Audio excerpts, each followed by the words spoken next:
စေအားပေးတတ်တဲ့ချစ်သူရဲ့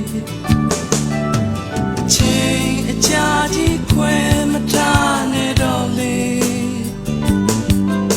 ငါကိုယ်သူဘဝများငြိမ်းချမ်းအေးပါရစေအတူတူနေရအောင်ပြန်လာမလားကိုယ်အရန်လွမ်းနေပြီအချစ်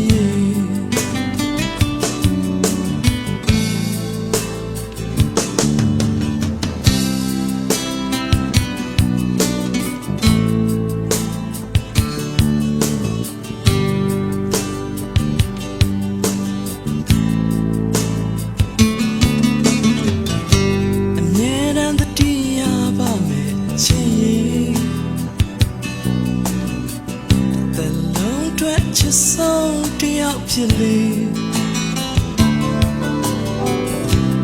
တွေ့ခဲ့ကြတဲ့အရင်နေရာလေးတွေသွားတိုင်းတတိယညရည်ဝေးချိန်အကြာကြီးခွဲမထားနဲ့တော့လေ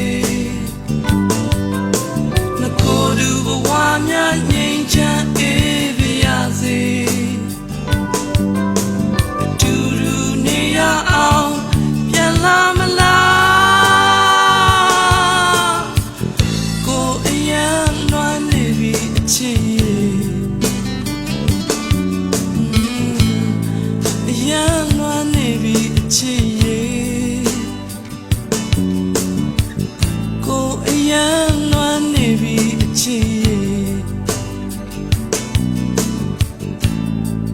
ရန်လွမ်းနေပြီအချစ်